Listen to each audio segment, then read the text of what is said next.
Hey guys, how's it going? My name is Elias and welcome back to Age of Engineering.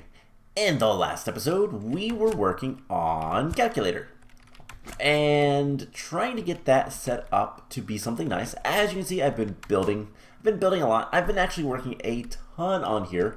But yeah, last time we were working on Calculator, trying to get some automation with that, and well, a lot of the work we did last time was for naught. I'll get to that in a second, but today the plan is we're going to continue doing our automation-y thing, and ideally we'll be able to get to automating the teleporters, the matter receivers, very, very soon, so that we can go to other planets, get the rest of the stuff we need for mechanism, and start working towards the end game. So, first things first, I want to talk about, real quick, I want to talk about how our basement is set up, if we can get down here. So something I dislike, I've been clearing out a lot of these rooms and trying to get things, you know, to the point where I can start building down here and make things look nice and whatnot. And something I dislike is the fact that there is only 3 blocks high. I want this to be a 4-block high room. This one will be obviously a little bit bigger, but I did a little work with that with the calculator stuff. So if we walk over there, which is over this direction, you can see what I've done, and it looks a lot nicer. And this is the same floor and walls as above. I'll get, you know, cable facades and all that kind of stuff, conduit facades, I guess is what they're called, later and whatnot. That stuff doesn't matter. But I really like having a little bit more headspace. So I need to find something that stairs to make that work really well. So in here I finished up all of this stuff, and this has room for every single block that can be. Oh great, some of these are broken and I don't know how to fix them. I tried to get rid of the charge, but it seems that made them a different item, so we're gonna have to do something else with these guys. And what I've been doing is, whoops, I just been trash canning these things. I don't really care about them, to be perfectly honest, but yeah, it's been a little bit of a pain getting some of this stuff to work. So that one should be fine. But yeah, so this is running again, and we have, you know, the option for the precision chamber or the extraction chamber. I've given these some upgrades and whatnot, but nothing too major. But as you can see, like, I have plenty of room. I need to get a scientific calculator from this, and because we have crafting calculators, normal calculators, and I've tried to organize it in some sort of logic. And then I also have the flawless diamonds and the weakened diamonds. Those are being piped in from over here. I just took these guys and put the simulators on the backside of the trees just because it looked nicer to me. That way you don't see them when you're walking down the path too well. It's more of the trees in focus than anything else. But something that I had to do is, well, this thing is no longer hooked up to the applied Energistics system. In fact, I think I can take a block and get rid of some stuff. So yeah, don't hook it up to the applied Energistics system. Instead, what I've done is I've put a bank of circuits, and then if there's any excess, they go up here. We were getting a lot of lag last time trying to craft things, and the reason is Applied Energistics does not like the storage chambers. Don't use storage chambers for Applied Energistics. For EnderIO, I've heard that it causes a lot of lag, but it's just kind of weird to pipe things in and out. It's very finicky. So what I did was I just have I have an insert on here, and all I did was take this guy and make him a lower priority, but keep the chest at the lowest priority. And that seems to have worked with everything, and all of this is hooked up, so everything down here is working just fine. Now I've also done a little bit of I've done a little bit of looking in Calculator to see what all we're going to need to automate, and I have all of the circuits set up here. So these will make all of these circuits when we need them, and it should be automatic and all that fun stuff. So we're going to need the algorithm separator to get redstone ingots. We're going to need the conductor mass, which is going to be on the ceiling. I'm going to have to wire some stuff up for that. That's not a big deal, but I'm going to have to wire some stuff up for that. That will give us the electrical diamonds. We're going to need a normal calculator for reinforced stone and dirt, plus reinforced iron and the enriched gold dust. We're going to need an atomic calculator automated for fire diamonds and end diamonds, and then a flawless calculator for flawless glass. Now the flawless glass we could do manually, but I'm not going to bother with that. It'll be easier not to. And there may come a day when we want to hook this entire thing up to the Applied Energistics system. I don't know. We'll kind of figure it out later. But yeah, so there's a lot of things we can get from this whole system, and it's just gonna run. I'm not gonna do anything major to it. But yeah, so there's a lot of things we're going to need, and we're going to actually try to condense some of the stuff so we don't use as many Applied Energistics channels. That's the other thing we're going to start working on today. So I went ahead and I have a sign here. We're going to need 4 channels, I believe, for this, which is 3 interfaces and then the storage bus. I think we can do everything with 3 interfaces. We have that interface and then 2 interfaces for all the other machines. So hopefully we can do that, and it'll work out great with filters and whatnot. Forestry is another one. We're only going to need 1 channel as far as I'm aware. If that changes, we'll look into that. I don't know much what to say about that, to be honest. But yeah, so I've been just kind of slowly working towards trying to figure out what all we're going to need. Now, the other thing that I did between episodes was, well, I planned out what colors we're going to be using for the EnderIO. We're going to be using an alabaster floor, which I think looks really, really nice. It's very pretty and very white. It's like a lot cleaner than the marble, and it's a little bit more pale. And we're going to match it with some prismarine. Now, prismarine's a little bit hard to get, but this is a fairly small building, so I don't mind. We can get it from nether quartz is like the easiest way, and that's probably the way we're going to do it. Now, for this, I think we're going to need about 5 channels. We might need 6, we'll see in the future, but we're going to get some stuff set up for this so that we can get the Dew of the Void and some of the other machines moved over. And then what we're going to do is we're going to have on the top half all the rest of the machines that we want, just to kind of, if we want to do something with EnderIO, we come over here and we work with it. So it shouldn't be too bad. Now, something that I should mention is we already have a lot of the machines, and it's just going to be a matter of moving things over. But the big problem is channels. We're going to need to get more conduit channels going all over the place. So that's going to be kind of the big thing that we need to work on at this point. And I also, by the way, made another interface for autocrafting. Just more stuff. There's always more stuff, and we'll get more things hooked up as we go. And I need to really spend a lot of time. One, I need to get this building kind of a little bit nicer and figure out where I'm going to put the automation for the machines that we had. Which, did I do anything? Oh my gosh. I kind of don't like having the step assist sometimes. Yeah, so I have the machines down here. I just need to hook them up and get them attached to channels and all that stuff, and figure out how many channels we're going to actually need. But, yeah, where do we want to start today? I think, oh yeah, I put the battery away. I think what we should do right off the bat is let's start working towards the EnderIO automation. So, let me flip my notes around. I keep notes on a lot of stuff because it's like we have to do a lot of different processing and whatnot. Alright, so what are we going to need to automate from EnderIO?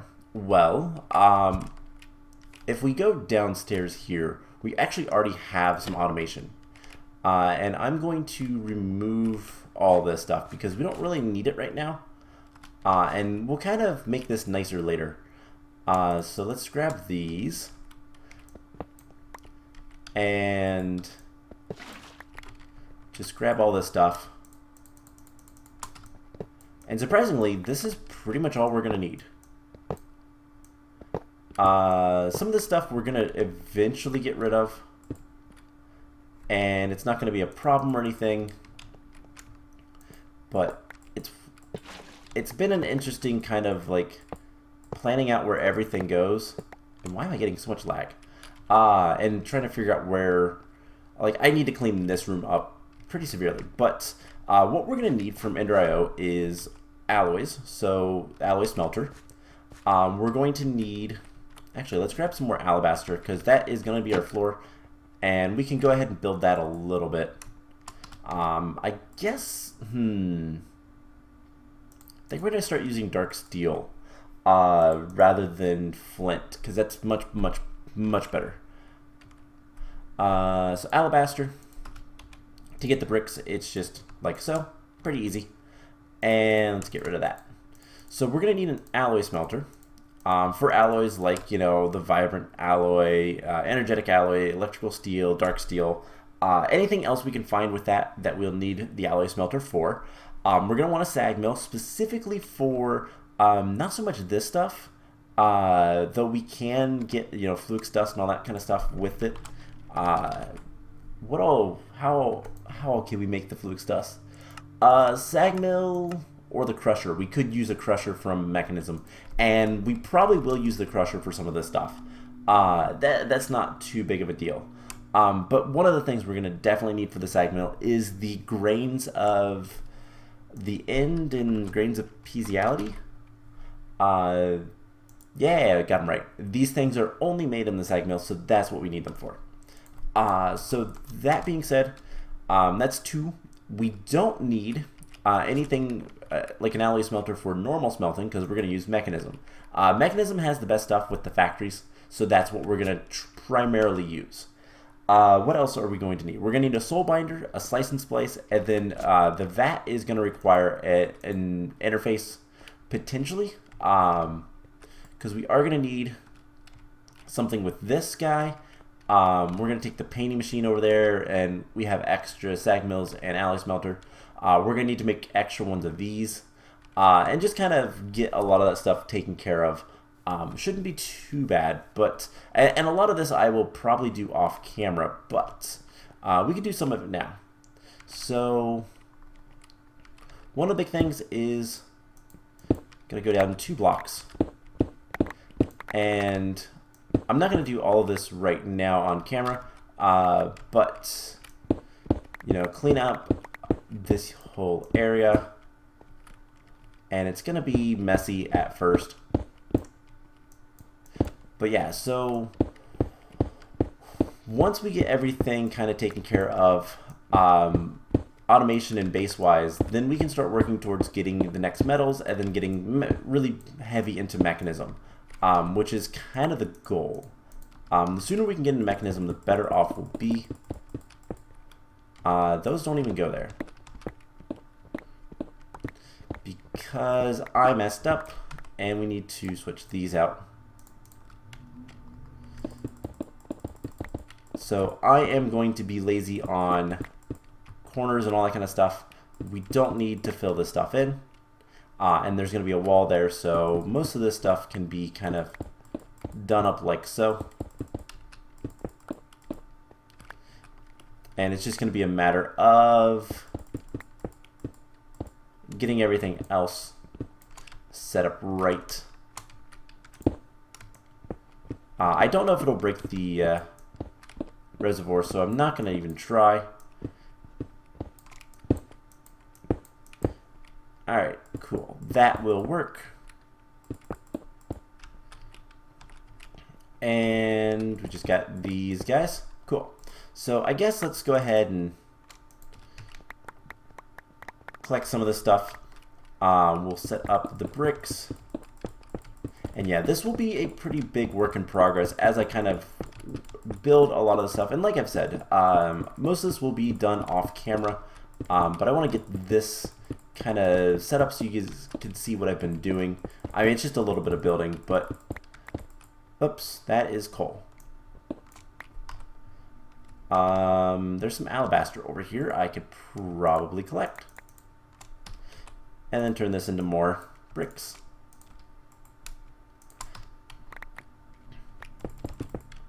So yeah, this is not going to be too big of a deal to kind of collect everything and get everything working, but it is going to take a little bit of time. And then, of course, we'll have to figure out lighting and all that fun stuff as well. So, for one of the big things that we need to do, let's head upstairs. There's a ladder right here. I'm going to dump off all of these patterns. We have a little bit more alabaster bricks. So that will be nice. We can maybe finish this floor. And this is going to be a one-story building, so it's not going to be that important to like have extras if we don't need them. And that is exactly how many we needed. Cool. So what we can do is we can set up some of this stuff, and a lot of it we don't really need to worry too much about. Because right now, like, we need to set up some automation for this. This is the big one. And I think, let's see, let's slice and splice. I can kind of go through my thinking with some of this stuff. So the slice and splice is one that we'll want to automate. Do we need zombie electrodes? Probably not. Z-electric controllers are good for advanced item filters. Tormented ender heads, no. Ender resonators, wireless chargers, Klein flasks. That could be useful. That could be needed. And we can also make the sentient enders, which are used for ender stars, which we will probably need at some point. So some of this stuff is definitely things we'll need. So, but that stuff requires, okay, I think we can combine a couple of recipes if we use filters and whatnot with the vat and the slice and splice. And then the soul binder is another one. Currently we're going to have one soul binder. Well, one soul binder just for, I mean, eventually we might need these things. It could be good to have, but the main thing we need is ender crystals. So vibrant crystals don't go into anything else. So we should be able to combine those three. So maybe we only need 3 interfaces. And if that's the case, that is a lot nicer. So what we can have, and this will eventually get moved. I'll probably move it down a block and in the corner or something. But what we're going to have is we're going to need access to these machines. And specifically this one, that one, and this one. So these guys will be inserts, and we can set up what they're filtered for. But this will be an insert extract, and we'll have an extract on brown. And what we can do is set up some filters for this guy so that it automatically puts in a bucket and grabs the void. So that's the thing I want to kind of test. Let's go grab a filter and then see if it will work. So we should have plenty of filters. Filters are easy enough to make anyways, so it's kind of whatever. But the more we can kind of use fewer channels, the better off we'll be, because eventually what I'd like to do is set up so that every single building has a terminal, so that we can kind of, like, you know, mess with the stuff and get what we need and whatnot. So we can just test this up here, I guess. We'll put a chest down. We'll put insert extract, insert on green, extract on red, doesn't matter, always active. The insert will have a filter for buckets, and this will be insert on red, extract on green, always active. And we put a bucket in there. we get a bucket of dew of void. Perfect. That's what I want to see. So that's all we have to do in order to get this activated and like collect the dew of the void and put it into the system. So that's something pretty minor that I can do off camera. Like I said, a lot of this stuff is going to be as I kind of work towards it and whatnot. We will do it off camera, and I'll come back and show you guys some of the stuff that I've done. But a lot of this is kind of boring sameness of the automation. But what we need to do now is some boring sameness of the automation. We need to actually, we need to make some stuff. And I've set some recipes up. So we're going to make some ME controllers. And we're going to make 1, 2, 3, 4, 5, 6, 7. Let's make 7 more ME controllers. And can we do that? We're missing Fluix dust because I just took the recipe out. All right, make me 10 Fluix crystals, and I will manually make the Fluix dust. And that should be done here in a second. There's 4. There's 10. Okay, so it's gonna make some stuff. And I want to use the dark steel balls more than anything else because they're a little bit more efficient and it'll be a little bit better. So, okay, ME controller. We're going to want to make like 7 of these. We're still missing 1. Alright, make me like 100 of those. And Fluix crystals, as soon as we get a few, we will make the rest of the stuff we need. So the big thing we need is the pure Fluix crystals, and everything else should be fine. So we're gonna make some more controllers, mostly just so that we can have things look nicer. And eventually I will make a lot more of these and make them even nicer, but for the time being, not really. Not too much of an importance. So real quick, I want to. Oh, hey, I have so many of these things. I have 3 of all of those machines. Wow. Okay, we might not need them, and I'll have to see what those filters and all have and deal with that later. Anyways, this stuff. Those 2 things. I still might use these starlights inside because they are pretty. They're pretty hard to see, and there's a bunch of different colors of these, and I believe they're pretty cheap. Yeah, it's glowstone and a torch, and then you can dye them. So we can kind of match them with whatever the building is, and they should be kind of hidden. And then these things, these lanterns are not bad. I don't know if I'm going to use them or not. We'll see. But anyways, I'm going to put some of this stuff away. And the rest of the stuff can go. We'll put the tools and stuff in here, I guess. And we'll keep the shears. And then we'll put everything else in here. Except for the things that don't fit.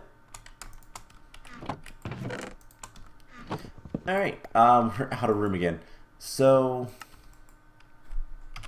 do we have any ME controllers? We have them all. Perfect. So what we're going to do, we're going to rip up this floor. And there's a zombie nearby. Oh well. We're going to hook up all of these things, and we're going to make them a little bit better. But we're going to mostly do something kind of strange. We also want to get some flawless glass. Do I have any over here? I do. Cool. I do like the flawless glass. It is very pretty. It's so clear that it's really nice. Okay.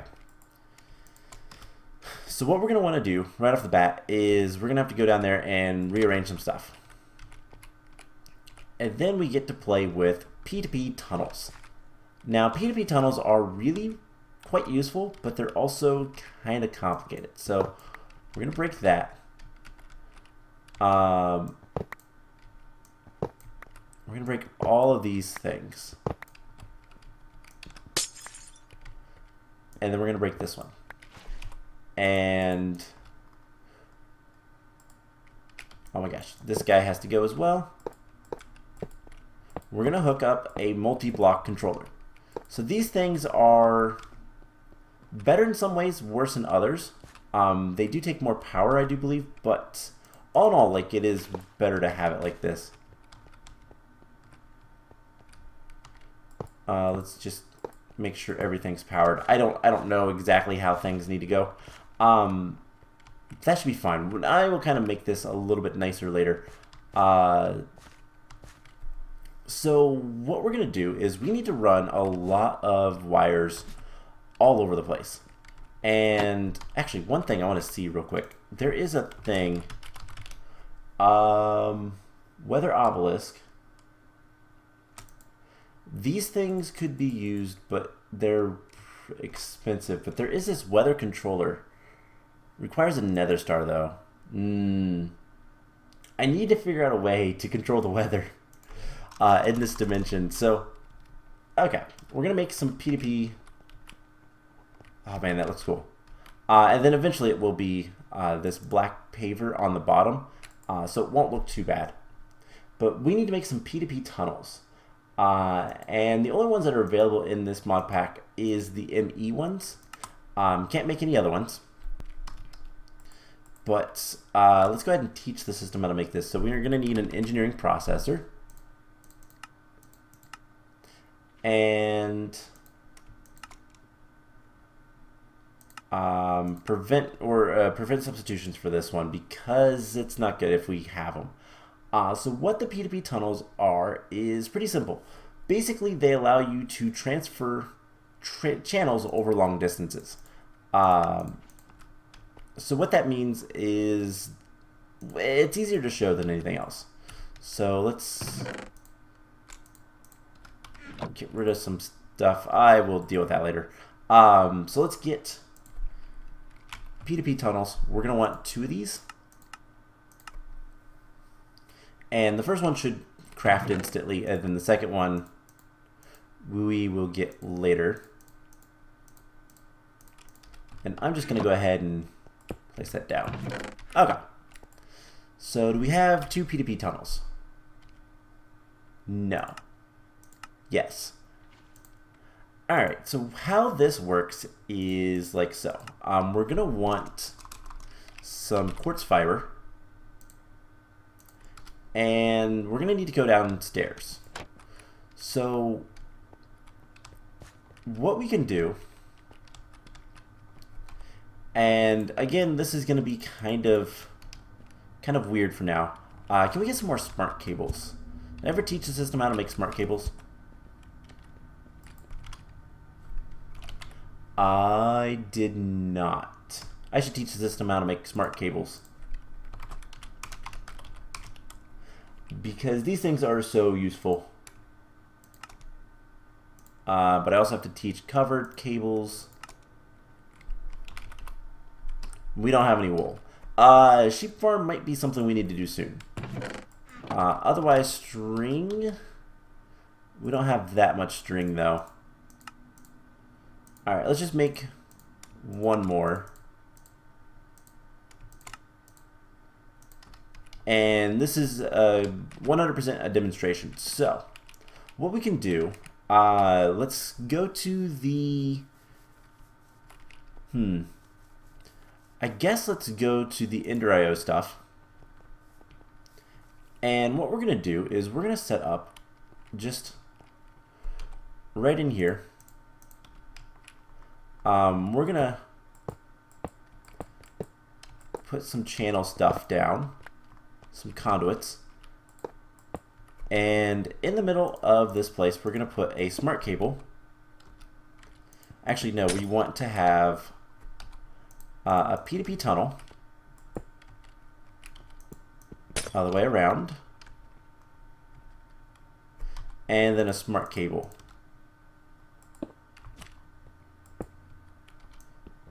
No. Okay, we might need a normal cable as well. Let's go grab one of those. And then there's still one more item we need to make before we can get this to work. But I just want to demonstrate it before I really explain it. This is not something I've done too much. I've never really worked with P2P tunnels. So I know they are finicky at times. But they're also very powerful. So we need just a normal cable.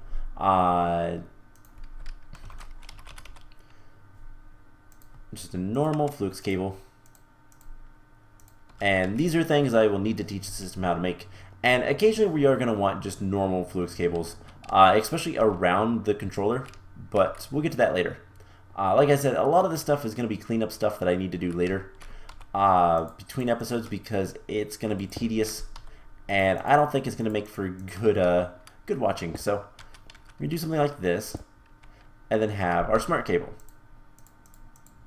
And then this can be like, I didn't want a smart cable like that. And this can be, you know, like everything for this area. So we'll get back to that in a second. So if we come back all the way over here, this line heading out has how many channels? Don't know because it's hard to tell.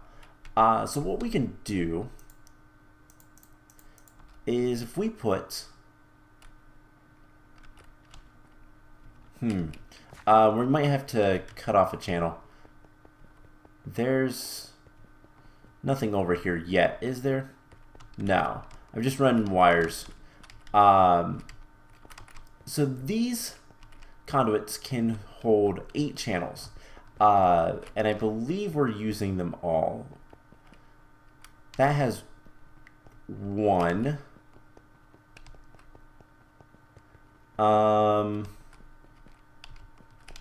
That's just power. This has currently 2, so that's 3. There's 4, and then 8 from there. So for the time being, we're gonna break that off. And then what we can start doing, in fact, you know what? No, we're gonna do this for over here. So we just need to take this stuff off. And we're going to do this for the immersive engineering stuff. So right here, we're going to have a smart cable, a normal cable, our P2P tunnel, and then our smart cable. So this is not connected to anything. We need to connect it to something. And in order to do that, we need to go back to the beginning, and we need to set something up somewhere so that we have more channels. So this line, if we break that for a second, this full line has 8 channels, or it should have 4 channels now, because we took the 2 off. Potentially 5 channels. Right, because it sees the P2P tunnel. So it has 5 channels. Let's go ahead and get the power line just going around, I guess. That'll be fine. So what we can do, and this is kind of the weirdness of these P2P tunnels, we can send more channels. If we do something like this, and how does this work? I gotta remember how this works. It needs to be on the same line.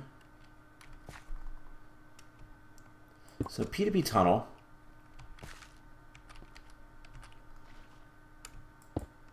I don't remember how this works. I might have to look into this. So P2P tunnel, we'll just put it straight on there. And we're going to give it power.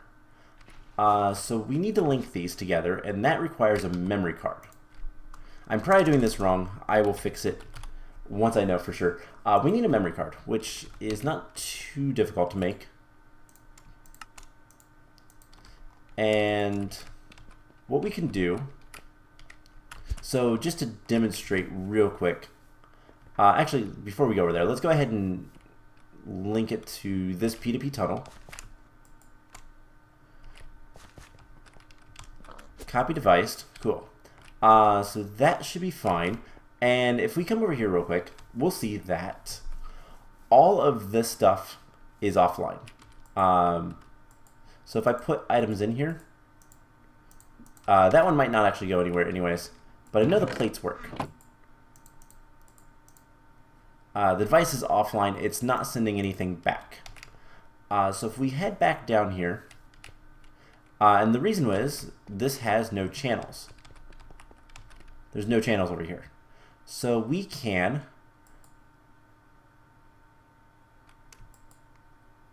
copy device. Which order do we do this from? Oh man, I'm gonna need to look into this. So you know what? I will be right back while I go figure out what this actually requires. So be right back. Alright, so I looked it up. I've never really used these P2P tunnels before, so I don't know exactly what I'm doing, but I do know what they do. So this, I believe, needs to be set up differently. So what we can do is we can get something like this, attach that. That should work fine. And then like that should be okay. The device is online, it's getting power. So if we shift right click this, we get the device, and then if we go over to the other side, we should be able to get this set up. So what the P2P tunnels do is they allow us to transfer stuff, and I was actually looking into it. We might be able to use the other ones. So there is one for fluids and items and light and EU and redstone. We should be able to use those. You don't craft them, you actually right click on the machine with different things, but we then just right click this. So it is the output side. It's missing channels. This might actually need power. Oh no. So there we go. So if we break, oh man, this is gonna be, can I just break that? Nope, of course not. So this should be transferring 8 channels over here and only over here. So as soon as it realizes things, and it only uses 2 channels total. But here's the cool thing. We can have one input. So the way, okay, we'll see if that works in a little bit. The way that works is we can actually use one line going everywhere, and just set up multiple of these P2P tunnels and kind of arrange them with the different buildings. So the neat thing about the P2P tunnels is it is one input, many outputs. So we can, but they cannot be nested. That's the only other thing. So what that means is we can send, we can have like 4 of these going out into the world using one line. This line only transferring P2P tunnels. So that it's not like we don't have anything it's fluctuating between 4 and 5. That's kind of weird. So we don't have anything that's like, attached, no interfaces or storage buses attached directly to this line that's going in our sewers, and just use P2P tunnels everywhere. They can be a little finicky at times. That is a risk, but at the end of the day, like, it should work just fine. And if we come back here, actually, you know what, let's just head back upstairs. we should be able to still use everything in the immersive engineering area without any problem. So basically we can send up to 32 channels for each if we just use dense cables, and we can do some really neat things with that, make them color coded and whatnot. And it's just kind of a fancy way to make things work really well, and more efficient with just sending everything out. So we should be able to make plates. We can see, let's get one that I can actually, hold on. Yeah, so there is the plates. There's bronze plates. So if I wanted to make bronze plates, it's not,